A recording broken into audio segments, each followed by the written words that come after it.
ನಮಸ್ಕಾರ ಸ್ನೇಹಿತರೆ. ನಮ್ಮ ದೇಶದಲ್ಲಿರುವಂಥ ಜನತೆಯನ್ನು ಮೂರು ರೀತಿಯಾಗಿ ವಿಂಗಡಣೆ ಮಾಡ್ಬೋದು. ಮೊದಲನೇ ಕ್ಯಾಟಗರಿ ಎಯಲ್ಲಿ ಸುಮಾರು 10 ರಿಂದ 12 ಲಕ್ಷ ಜನರು ಬರ್ತಾರೆ. ಇವರ ಇನ್ಕಮ್ಮು ವರ್ಷಕ್ಕೆ 25 ಕೋಟಿಯಿಂದ ಸಾವಿರಾರು ಕೋಟಿ ದಾಟುತ್ತೆ. ಇವರು ಎ ಕ್ಯಾಟಗರಿಯಲ್ಲಿ ಇರುವಂಥವರು. ಇವರ ಬಿಸ್ನೆಸ್ ದೊಡ್ಡ ದೊಡ್ಡ ಫ್ಯಾಕ್ಟ್ರಿಗಳು, ವಸ್ತುಗಳ ಉತ್ಪಾದನೆಗಳು, ಈ ಲೆವೆಲ್ಗಳಲ್ಲಿ ಇವರ ಕೆಲಸಗಳನ್ನು ಮಾಡ್ತಿರ್ತಾರೆ. ಅದೇ ಜನ ಪಾಪ್ಯುಲೇಷನ್ ಬಂದು ಕಮ್ಮಿ, 12 ಲಕ್ಷದಿಂದ 15 ಲಕ್ಷದ ಒಳಗಿರುವವರು. 25 ಕೋಟಿಯಿಂದ ಸಾವಿರಾರು ಕೋಟಿಗೆ ಇವರ ಟರ್ನ್ ಓವರ್ ಇರುತ್ತೆ, ಇವರ ವ್ಯಾಪಾರಗಳಿರುತ್ತೆ. ನೆಕ್ಸ್ಟ್ ಕ್ಯಾಟಗರಿ ಬಿ ಯಲ್ಲಿ ಬರುವವರನ್ನು ತಗೊಂಡ್ರೆ ಸುಮಾರು ಒಂದು 12 ಕೋಟಿಯಷ್ಟು ಜನರು ಇರ್ಬೋದು. ಇವರು ದೊಡ್ಡ ದೊಡ್ಡ ಬಟ್ಟೆ ಶಾಪ್ ಆಗಿರ್ಬೋದು, ದೊಡ್ಡ ದೊಡ್ಡ ಅಂಗಡಿಗಳಾಗಿರ್ಬೋದು, ಇಲ್ಲ ಡಿಸ್ಟ್ರಿಬ್ಯೂಟರ್ಗಳಾಗಿರ್ಬೋದು, ಈ ರೀತಿಯಾದಂಥ ಕೆಲಸಗಳನ್ನು ನಿರ್ವಹಿಸಿರ್ತಾರೆ. ಒಂದು 12 ಕೋಟಿ ಜನರು ಇರ್ಬೋದು. ಇವರ ಇನ್ಕಮ್ ಬಂದು ವರ್ಷಕ್ಕೆ 2 ಕೋಟಿಯಿಂದ 20 ಕೋಟಿವರೆಗೂ ಒಳಗಿರುತ್ತೆ. 2 ಕೋಟಿಯಿಂದ 20 ಕೋಟಿ ಒಳಗೆ ಇವರು ಟರ್ನ್ಗಳನ್ನು ಮಾಡ್ತಿರ್ತಾರೆ. ಕ್ಯಾಟಗರಿ ಬಿ 2ರಲ್ಲಿ ಬರ್ತಾರೆ.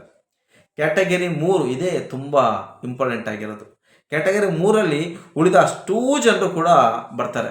ನಮ್ಮ ದೇಶದಲ್ಲಿ 140 ಕೋಟಿ ಜನರದು, ಉಳಿದ ಜನರೆಲ್ಲ ಈ ಕ್ಯಾಟಗರಿ ಬರ್ತಾರೆ. ಇಲ್ಲಿ ಪ್ರಾರಂಭವಾದ ವರ್ಷಕ್ಕೆ 1 ಲಕ್ಷದಿಂದ ಹಿಡಿದು ವರ್ಷಕ್ಕೆ 15 ಲಕ್ಷದ ಒಳಗೆ ಇವರ ವಹಿವಾಟುಗಳು ಇರುತ್ತೆ. ಕೆಲಸಕ್ಕೆ ಹೋಗೋರಾಗಿರ್ಬೋದು, ಇಲ್ಲ ಸಣ್ಣ ಸಣ್ಣ ವ್ಯಾಪಾರ ಮಾಡುವವರಾಗಿರ್ಬೋದು, ಮೀನು ವ್ಯಾಪಾರ, ತರಕಾರಿ ವ್ಯಾಪಾರ, ಇಂಥ ಅನೇಕ ರೀತಿಯಾದಂಥ ಜನರು ಇದರೊಳಗೆ ಬರ್ತಾರೆ. ಆದರೆ ಈ ಬಿ ಕ್ಯಾಟಗರಿ, ಸಿ ಕ್ಯಾಟಗರಿಗೆ ಅವರ ಕೋಟ್ಯಾನುಗಟ್ಟಲೆ ವ್ಯಾಪಾರ ಮಾಡೋಕ್ಕೆ ಆ ದುಡ್ಡು ಎಲ್ಲಿಂದ ಇನ್ಪುಟ್ ಆಗುತ್ತೆ ಅಂದರೆ ಈ ಸಿ ಕ್ಯಾಟಗರಿ ಕೈಯಿಂದನೇ ಅವ್ರಿಗೆ ಹೋಗುತ್ತೆ. ಯಾವ ರೀತಿ ಅಂದರೆ ನಾನಾ ರೀತಿಯಾದಂಥ ಜಾಹೀರಾತಿನ ಮೂಲಕ, ಫೇಸ್ಬುಕ್ಕು, ವಾಟ್ಸಪ್ಪು, ಯೂಟ್ಯೂಬು ಇದರ ಮೂಲಕ ಅನೇಕ ರೀತಿಯಾದಂಥ ವಸ್ತುಗಳನ್ನು ಜಾಹೀರಾತುಗಳನ್ನಾಗಿ ನಾವು ನೋಡ್ತೇವೆ. ಆ ಜಾಹೀರಾತುಗಳನ್ನು ನೋಡಿದಾಗ ಜಾಹೀರಾತುಗಳನ್ನು ನೋಡೋದ್ರಿಂದ ಅದನ್ನು ತೋರಿಸಿ ಎ ಕ್ಯಾಟಗರಿ, ಬಿ ಕ್ಯಾಟಗರಿಯಿಂದ ದುಡ್ಡನ್ನು ತಗೊಳ್ತಾರೆ. ಇನ್ನು ಆ ಪ್ರಾಡಕ್ಟ್ಗಳನ್ನು ನೋಡಿದಂಥ ಅಷ್ಟೂ ಪ್ರಾಡಕ್ಟ್ಗಳಲ್ಲಿ ಯಾವುದೋ 10 ನಾವು ನೋಡಿದ್ರೆ ಅದರಲ್ಲಿ ಒಂದಾದರೂ ನಾವು ಪರ್ಚೇಸ್ ಮಾಡ್ತೀವಿ. ಅದ್ರ ಜೊತೆ ದಿನಬಳಕೆಯ ಅಷ್ಟೂ ವಸ್ತುಗಳು ಕೂಡ ಆ ಎ ಕ್ಯಾಟಗರಿ, ಬಿ ಕ್ಯಾಟಗರಿಯಿಂದ ನಾವು ಪರ್ಚೇಸ್ ಮಾಡ್ತೀವಿ.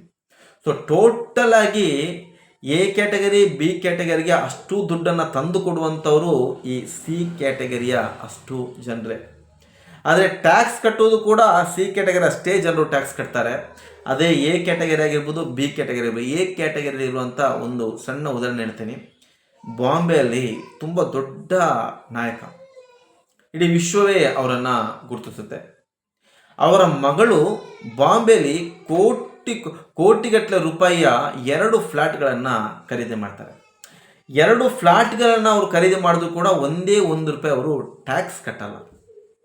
ಯಾಕೆ ಟ್ಯಾಕ್ಸ್ ಕಟ್ಟಲ್ಲ ಅಂದರೆ ಅದು ಅಗ್ರಿಕಲ್ಚರಿಂದ ಬಂದಂಥ ಲಾಭದ ದುಡ್ಡು ಅಂತ ತೋರಿಸ್ತಾರೆ. ನಿಜವಾಗ್ಲೂ ಕೃಷಿಯಿಂದ ಕೋಟಿಗಟ್ಟಲೆ 2 ಫ್ಲ್ಯಾಟ್ಗಳನ್ನ ಖರೀದಿ ಮಾಡುವಷ್ಟು ದುಡ್ಡು ಏನಾದರೂ ಕೃಷಿಯಲ್ಲಿ ಬಂದಿದ್ದರೆ ಇವತ್ತು ನಮ್ಮ ದೇಶದಲ್ಲಿ ಒಂದು ವರ್ಷಕ್ಕೆ ಸಾವಿರಾರು ಜನ ರೈತರು ಆತ್ಮಹತ್ಯೆ ಮಾಡ್ಕೊಳ್ತಿರಲಿಲ್ಲ. ಆ ಟಾಪ್ ಲೆವೆಲ್ ಅವರ ಮಗಳು ಏನಾದರೂ ಹೊಲದಲ್ಲಿ ಹೋಗಿ ವ್ಯವಸಾಯ ಮಾಡಿ ಸಂಪಾದನೆ ಮಾಡೋಕ್ಕೆ ಸಾಧ್ಯನಾ? ಅಂದರೆ ಟ್ಯಾಕ್ಸನ್ನು ಯಾವ ರೀತಿ ಉಳಿಸ್ತಾರೆ ಅನ್ನೋದು ಈ ವಿಷಯಗಳು ಸೂಚಿಸುತ್ತೆ ಸ್ನೇಹಿತರೆ. ನೀವು ಏನೇ ಆಗಲಿ ಹೊಡೆತ ಬೀಳೋದು ಈ ಸಿ ಕ್ಯಾಟಗರಿ ಅಂತಹ ಜನತೆಗೆ ಹೊರತು ಬಿ ಮತ್ತು ಎ ಯಾವುದೇ ರೀತಿಯ ಟ್ಯಾಕ್ಸ್ ವಿಚಾರದಲ್ಲಾಗಿರ್ಬೋದು, ಅವರ ಸಿಗುವಂಥ ಸವಲತ್ತುಗಳಾಗಿರ್ಬೋದು, ನ್ಯಾಯಗಳಾಗಿರ್ಬೋದು, ಎಲ್ಲ ಅವರ ಪರವಾಗಿಯೇ ಇದೆ. ಇದಕ್ಕೆ ಕಾರಣ ಏನಂದರೆ, ಯಾವ ದೇಶದಲ್ಲಿ ರಾಜಕಾರಣಿ ಶ್ರೀಮಂತನಾಗಿರ್ತಾನೋ ಆ ದೇಶದ ಜನತೆ, ಟೋಟಲ್ ಜನತೆಯ ಪಾಪ್ಯುಲೇಷನ್ನಲ್ಲಿ 90% ಜನರು ಬಡವರೇ ಆಗಿರ್ತಾರೆ. ಯಾವ ದೇಶದಲ್ಲಿ ರಾಜಕಾರಣಿ ಬಡವನಾಗಿರ್ತಾನೋ ಆ ದೇಶದ ಜನತೆ ಶ್ರೀಮಂತರಾಗಿರ್ತಾರೆ. ಇದೇ ವ್ಯತ್ಯಾಸ. ನಾವು ಈ 78 ವರ್ಷಗಳಿಂದ ಎಂಥವರನ್ನು ಆಯ್ಕೆ ಮಾಡ್ಕೊಂಡು ಬಂದಿದ್ದೀವಿ, ಎಂಥವರ ಕೈಯಲ್ಲಿ ಅಧಿಕಾರವನ್ನು ಕೊಟ್ವಿ, ಯಾರನ್ನು ನಾವು ತಗೊಂಡೋಗಿ ಮೇಲೆ ಕೂರಿಸಿದ್ವಿ, ಅದೆಲ್ಲದರ ಪರಿಣಾಮ ಇವತ್ತಿಗೂ ಕೂಡ ಒಂದು ದಿನದ ₹200 ಸಂಪಾದನೆಗೋಸ್ಕರ ದೇಶದ 80 ಕೋಟಿ ಜನರು ಕೆಲಸವನ್ನು ಮಾಡ್ತಾರೆ ಸ್ನೇಹಿತರೆ. ವಿಪರ್ಯಾಸ ಅಂದರೆ ಇದೆ.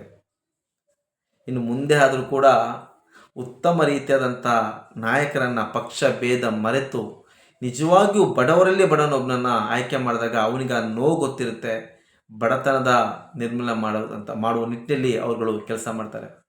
ಸಾಧ್ಯ ಇಲ್ಲ ಅಂತಲ್ಲ, ಭಾರತವನ್ನು ಬಡತನ ಮುಕ್ತವಿಂದ ಆಚೆ ಕರ್ಕೊಂಬರೋಕ್ಕೆ ಜಾಸ್ತಿ ದಿನ ಬೇಡ ಸ್ನೇಹಿತರೆ. ಕರೆಕ್ಟಾಗಿ ಕೆಲಸಗಳನ್ನು ಮಾಡಿದ್ರೆ 3 ತಿಂಗಳಲ್ಲಿ ಅದನ್ನು ಆಚೆ ತರ್ಬೋದು.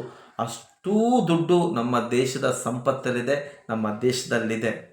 ಆದರೆ ಅದನ್ನು ಯಾವ ರೀತಿ ಬಳಸ್ಕೊಳ್ತಿದ್ದಾರೆ ಅನ್ನೋದು ಇಡೀ ಎಲ್ಲರಿಗೂ ಗೊತ್ತಿರುವಂಥ ವಿಚಾರ. ಆ ಗೊತ್ತಿದ್ದು ಕೂಡ ನಾವು ಮೂಕ ಪ್ರೇಕ್ಷಕರಾಗಿ ಜಯಂಕರ ಆಗ್ತೀವಲ್ವ, ಅದರ ಫಲವೇ ನಾವು ಅನುಭವಿಸ್ತಾ ಇರೋದು. ಇಂಥ ಅನೇಕ ಉತ್ತಮ ವಿಚಾರಗಳನ್ನು ಈ ಚಾನಲ್ ಮೂಲಕ ನಿಮ್ಗೆ ತಿಳಿಸ್ತಾ ಬರ್ತೀನಿ. ಚಾನಲನ್ನು ಸಬ್ಸ್ಕ್ರೈಬ್ ಮಾಡಿ. ವಿಡಿಯೋ ಇಷ್ಟ ಆಯಿತು ಅಂದರೆ ಲೈಕ್ ಮಾಡಿ, ಶೇರ್ ಮಾಡಿ.